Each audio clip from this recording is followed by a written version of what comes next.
예, 방금 소개받은 조희정입니다. 저도 시작한 지 얼마 되지 않았고요. 진행하면서 알게 됐는데, 안 교수님께서 사실은 박사학위 논문부터 시작을 하셨기 때문에 저는 따라 배우고 있습니다. 오늘 구성도 참 잘 된 것 같은 것이 앞부분에서 이렇게 개념적인 걸 잘 해주셨기 때문에 저희는 따라가기 좀 편한 것 같습니다. 오늘 저희 세 논문의 구조는 저희는 오늘 강조는 설계와 처방이기 때문에 제가 이 개념적인 걸 좀 말씀드리고 뒤에 두 개의 연구는 처방에 일어나서 저희가 최근에 연구했던 것 두 개를 설명드리겠습니다. 제목은 학습 분석과 학습 설계, 융합 지평의 전개라고 되어 있습니다. 사실 좀 굉장히 굉장히 개념적이고 추상적이어 보이는데 제가 이거를 제목을 할 때 나름 고민을 했습니다. 사실은 학습 분석학이라고 하는 것과 학습 설계는 상당히 거리가 멀었고 탄생의 배경도 달랐고 하나는 굉장히 분석적이고 하나는 종합적이고 하나는 좀 이렇게 넘버와 관련되어 있고 하나는 좀 아트적인 요소도 있고 그런 것들이 과연 결합할 수 있을 것인가. 근데 이제 그것이 결합해야 될 필요성도 있고 또 가능성도 높다라고 하는 걸 제가 설명드리려고 합니다. 근데 그것은 이제 제가 융합이라고 말씀드린 것은 사실 이 둘 사이의 차이는 너무나 커서 마치 바다와 땅과 같습니다. 그래서 서로 그대로 스스로 결합할 리가 없죠. 대신에 지평은 굉장히 멀리 볼 수 있는 거죠. 가까운 데 보는 것이 아니라 지평이 보인다는 것은 멀리 볼 수 있다는 겁니다. 그래서 이제 가다모가 진리와 방법에서 이야기했던 지평의 융합이라고 하는 것은 사실은 지들끼리 융합하는 것이 아니라 그걸 바라보는 사람의 관점에서 우리 입장에서는 교수 설계자의 의지와 해석적 역량에 따라서 우리에 의해서 해석 융합이 이루어진다는 측면입니다. 그래서 오늘 제가 말씀드리려고 하는 것은 이 두 가지가 앞으로 결합될 것이다. 그 결합되는 이유는 우리가 당면한 위기와 도전 때문에 그렇다. 그리고 그것이 만나게 되는 데 있어서 중요한 것은 테크닉 그 자체가 아니라 우리의 에이전트에 의해서 가능하다. 그게 제 주장입니다. 여기 몇 가지 말씀드리고요. 사실은 제가 이렇게 조그만 이렇게 찌라시 같은 걸 나눠드리는데 사실은 처음에 그거를 이렇게 두고 안 찍을 거라고 생각을 했었고 시간이 워낙 짧아서 한번 좀 보시라고 쓴 건데 여기 찍혀 있는 게 보니까 못할 점이 너무 많고 그래갖고 그것도 약간 수정해서 됐으니까 한번 시간 나면 한번 보십시오. 그 안에 좀 짧긴 해도 좀 인텐스합니다. 현안. 사실 저의 문제 의식은 처음에는 학습 분석학이라는 게 재밌어 보이고 그래서 통계를 뭔가 돌리고 그림도 그려주고 이런 좀 어린이 같은 마음에서 시작했었습니다. 호기심 같은 거. 근데 이제 하다 보니까 우리의 당면의 문제와 관련이 있더군요. 아까 앞에서 그 NCS 하실 때 교육과학 3.0이라고 얘기를 하셨는데 저는 그건 잘 모르겠고 저는 한 2.0 정도는 얘기할 수 있을 것 같습니다. 제 입장에서는 굉장히 중요한 시프트가 있기 때문에 2.0이라는 말씀을 드리는데요.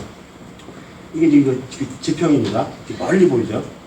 멀리 보이고 바다와 해가 만나는데 그 어딘가에 결합의 가능성이 있는데 문제는 질이 결합하는 것이 아니고 이제 우리 보는 사람이 결합한다는 거예요. 자, 그래서 두 가지를 생각합니다. 사회 경제적인 변화고 기술적 변화입니다. 사실 사회 경제적 변화는 우리에게 요구하는 지식의 또는 학습과 수행의 내용과 범주가 변하고 있다는 겁니다. 제가 아까 NCS 프로젝트에 제가 좀 동의하기가 좀 어려웠던 것은 우리 시대가 정말로 원하는 것이 그런 형태일 것인가. 사실 우리는 정말 예달부터 얘기했던 그 지식을 흡수하는 능력보다도 만들어내는 능력일 것이고 그 능력은 사실 분절화된 학습을 통해 이루어지기 어렵다. 이런 점들이죠. 그런 그 학습을 우리가 지원해야 될 학습의 목표 내용들이 굉장히 달라지고 있다는 압력이 저희한테 하나 주어지고 있고 두 번째는 기술적 조건입니다. 사실은 기술은 우리가 이제 학위 논문 볼 때 보면은 되게 첫 문장이 80% 제가 지금 논문 리뷰하는 시간인데 논문 중에 80%의 첫 문장이 21세기는 말이야 정보화 사회. 제가 정보화 사회를 굉장히 뉴트럴하게 보고 있어요. 또는 우리한테 무조건 좋은 거라고 생각하는데 저는 굉장한 위기를 주고 있다고 생각합니다. 그래서 그걸 좀 말씀드리고자. 그래서 그런 그 외부적 조건에 의한 대응으로서 우리가 위기와 함께 그에 대한 반응에 응전을 할 수 있는 도구를 함께 기술이 연결해 주어서 이 두 가지를 결합하는 생각을 해보자. 제 생각입니다. 첫 번째로 본 콘텐츠 확대. 이건 위기입니다. 이게 좋은 건가요? 어떤 면에서 굉장히 좋지만 우리의 교육용 콘텐츠를 독점적으로 개발했던 전문가적 위치에 치명적인 위험이 있습니다. 게다가 이거 공짜예요. 자, 위협이라고 좀 보고요. 두 번째는 비형식 학습이 또한 우리가 큰 위협입니다. 우리는 그동안에 아프리오리 디자인을 했죠. 이벤트가 일어나기 전에 설계를 했죠. 그 얘기는 구조화된 아웃풋을 만들어내고 그 구조화된 설계를 임포즈 하려고 했던 의지가 우리한테 있었는데 비형식 학습의 확산이라고 하는 것은 그런 우리의 접근 방법에 대한 근본적인 반대 담는 겁니다. 그렇지 않나요? 비형식 학습이 늘어나는 게 우리한테 좋은 건가요? 그리고 또 한 가지는 채무성입니다. 자꾸 숫자를 내라고 해요. 저도 이제 학교에서 보직하고 있지만 없던 숫자를 막 만들어내요. 우리도 해석하지 못하고 그들도 해석할 거라고 기대하지 않는 넘버들을 많이 만들고. 근데 이제 문제는 이런 위기만 있는 것이 아니라 테크놀로지는 우리한테 도구도 함께 줬어요. 판도라의 상자 같은 거지. 딱 열었더니 나쁜 게 막 나왔는데 문을 딱 닫으려고 하니까 하나 좋은 게 남아있어요. 그게 뭐냐면 이제 분석학. 그래서 이런 것들을 해주는 거죠. 그래서 빅데이터, 사물인지, 딥러닝, 웨어러블 리버스 이런 것들이 우리한테 잠재적으로 굉장히 유용한 용전의 도구입니다. 그걸 어떻게 활용할 건지 우리의 역할인데요. 그래서 제 포인트는 이겁니다. 두 가지를 결합할 수 있고 결합의 가능성이 보이고 그리고 그것은 우리가 갖고 있던 제가 이름 붙이기로 아프리오리한 설계, 프리스페시파이드 된 설계, 우리가 했던 거의 모든 것들이 아프리오리한 설계라고 한다면 그거를 이머징하는 그 애드혹 학습 설계로 바꾸는 필요가 있고 그것이 사실은 그 비형식 학습의 대응이기도 하고 또 하나는 공짜로 만들어질 엄청나게 많은 컨텐츠 자원을 활용한다면 그리고 그것을 어널리틱스가 지원해준다면 가능할 거라고 봅니다. 이건 이제 앞에서 그 마침으로 딱 설명을 다 해주셨기 때문에 했는데 저는 단지 요거를 약간 좀 바꿨습니다. 그래서 제가 관점을 보기 위해서 이게 융합적 요소이고요. 또 한 가지는 의사결정을 지원하는 거라는 게 제 중요한 포인트입니다.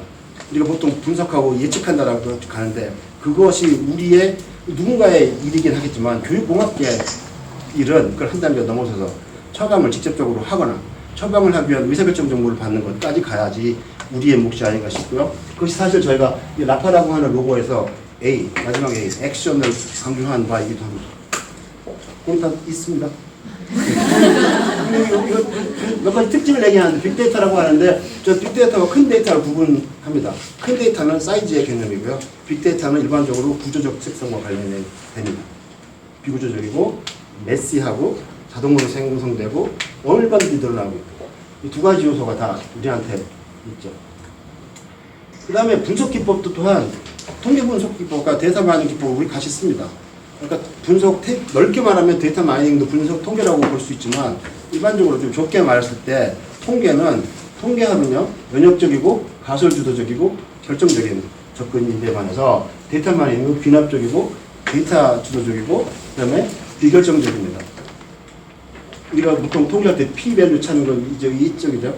우리가 가설 먼저 세우고 자료 모아서 이렇게 하는 탑다운으로 내려오는 어프로치가 통계의 접근이고 데이터 마이닝은 반대입니다. 밑에서부터 올라갑니다.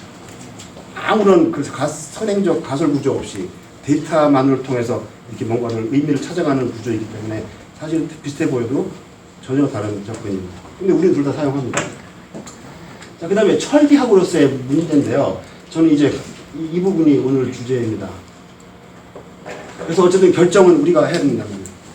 데이터 소스 다 있고 남들이 다 하지만 필요 조건은 테크니컬한 거지만 액션을 취해서 사람의 학습과 수행을 변화시키는 것에 대한 의사결정을 한다는 면에서 학습 분석학의 마지막은 우리가 담당합니다. 그래서 처방, 이건 뭐 여러 가지 분류인데요. 학습 분석학에도 뭐 학습자용도 있고 교수자용도 있고 기관 경영자용도 있다. 이게 지금 아까 말씀하셨던 아카데미 어널리틱스는 여기에 속한다고 봅니다. 그다음에 학습자 관계에 따라서 개인을 분석하는 것도 있고 네트워크를 분석하는 것도 있습니다. 관계를 분석하는 것. 그럼 이걸 어떻게 수행하느냐? 첫 번째 이제 수집 및 가공을 하고요. 분석 예측하고 처방 개발하고 처방을 제시하기도 합니다. 근데 사실은 일을 해보면 일하는 시간에 심지어 80% 90%는 이 앞에 들어갑니다. 이게 숫자 딱 프로그램에서 엔터 치는 것들은 거의 다 끝난 다음에 하는 행위고요. 오히려 마지막 부분에 이 처방을 해석해내고 하는 부분이 나머지 한 20-30% 시간이 들어갑니다. 데이터 두 종류가 있고요. 스태틱한 데이터 있고 다이내믹 데이터가 있습니다. 그러다 보니까 데이터를 우리 가설 검증 데이터는요. 가설 검증 통계 접근은 가설 처음에 다 세워놓고 데이터 완벽하게 모은 다음에 헤드 딱 치고 피밸류 나오면 더 이상 아무런 조치를 하지 않죠. 근데 이제 이 마이닝 어널리틱스는 굉장히 아이트러티브합니다. 한번 보고 생각하고 다시 보고 다시 하는 이렇게 이런 반복적인 것이 필요하기 때문에 일반적인 통계 패키지보다는 이 R 패키지 같은 강력하고 유용한 그런 것들이 손에 익어야 계속 이렇게 다이얼로그처럼 분석할 수 있는 가능성이 열립니다. 그다음에 뭐 이다음에 통계적인 얘기고 통계적인 얘기는 전혀 어렵지 않습니다. 제가 알아서 어렵지 않다는 게 아니라 얼마든지 도와줄 사람들이 있다는 거죠. 자, 그래서 처방을 합니다. 자, 그래서 이걸 연계하는 모델인데요. 에디가 이렇게 생겼죠. 우리는 에디가 체제적이라고 말하지만 실제로 체제적이지 않습니다. 우리 현실적인 제약 조건이 그렇죠. 예컨대 수업을 해놓고 학기 중에 수업을 막 바꿀 수 있나요? 그럼 그런 행위를 하면 그 사람들이 잘했다고 그러나요? 수업은 안정적이어야 된다. 그 얘기는 크게 보면 두 가지 국면이 있는 거예요. 설계 맥락이 있고 학습 맥락이 있는데 두 가지가 물리적, 공간적, 논리적으로 분리되어 있고 실제로 학습 맥락에서 일어나는 건 I밖에 없죠. ADD, 중에서 I만 일어나는데 그게 우리가 가장 관심 안 갖는 부분이에요. 그죠? 그러니까 정말로 액션이 그러니까 우리는 뭐냐면 아프리리한 그 학습으로 또 분리되어 있는 맥락이 부족한 설계 국면에서는 온갖 분석을 하고 해갖고 다 준비를 하는데 실제로 론칭하고 난다면은 아무런 조치도 안 했던 게 우리의 현실 아닙니까? 해야 된다고 말은 했지만. 그러니까 우리는 기본적으로 이게 학습 맥락을 우리 수용할 수 없었죠. 자, 근데 그러다 보니까 이렇게 갔었죠. 그래서 저는 이게 중요하다는 거죠. 이제 임플멘테이션이 중요한 거예요. 학습이 실제로 발생해요. 어널리틱스가 가장 관심 갖는 부분은 임플멘테이션입니다. 우리가 그동안에 이게 그냥 버려뒀던 애를 관심을 갖기 시작하는 거예요. 왜냐? 저는요, 교수 설계를 가설의 작업이라고 생각합니다. 이럴 거다라고 해서 가설적인 설계를 하죠. 그 가설이 확인되는 국면에 대해서 우리 가설 검증을 안 하는 거예요. 가설 검증이 우리가 교수 설계를 이렇게 하면 잘 될 거라고 해서 가설적인 것이 전부 다 가설이죠. 실제로 그걸 테스트하는 것은 학습 현장에서 일어나죠. 학습 끝난 다음에 평가하는 거 말이에요. 학습 현장에서 일어나는 것들은 우리는 실제로 검증받고 있는 핵심적인 순간에 우리는 우리의 가설이 맞은지 틀렸는지 보지도 않았고 볼 방법도 없었죠. 그래서 이게 중요하다. 이게 동시에 나올 수 있다. 처방은 여러 가지가 있죠. 운영적, 그러니까 시스템을 둔 상태에서 교수자가 뭐 전화를 한다거나 이렇게 해서 하는 운영상에서의 처방하는 방법이 있고 또는 구조를 바꾸는 이건 이제 컨텐츠의 위치를 바꾼다든지 이런 것들에서 더 시간이 걸리고 복잡한 일이죠. 자, 이렇게 되는데 두 가지가 있어요. 또 컨텐츠 내부에 있는 거를 이렇게 봐서 그 안에서 조치하는 게 있고 컨텐츠 간의 조합을 바꾸는 것도 있을 수 있죠. 그래서 저는 이거를 인트라 콜스, 인터 콜스 이렇게 해서 이런 것도 가능하고. 자, 그래서 저는 이거 미사일 메타포입니다. 여러분들 그 탄도 미사일 아세요? 이거 핵폭탄 이런 거. 그런 거는 옛날에 그 ICBM이라고 해서 소련하고 그 냉전 시대에 소련이 빵 쏴갖고 워싱턴에 폭탄을 떨어뜨리려고 그래요. 그럼 이제 사전에 엄청난 수학자들은 무슨 막 계산하죠. 탄도 계산하고 무게 계산하고 뭐 추력 계산하고 하고 버튼 빵 누른 다음에는 아무 일도 안 해요. 할 수가 없죠.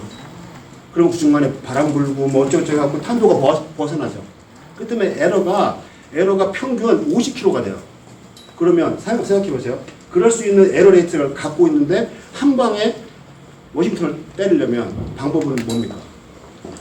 피해 면적을 반경 60km로 늘려. 그러니까 직경 120km짜리에 있는 사람들을 몰살시킬 각오를 하고 폭탄을 쏴야, 그죠? 에러 레이트 50km에서 타깃을 맞출 수 있죠. 컬래버러티브, 내가 아까 뭐라고 했어? 컬레터럴 데미지가 생기죠. 엄청난 민간인이 죽습니다.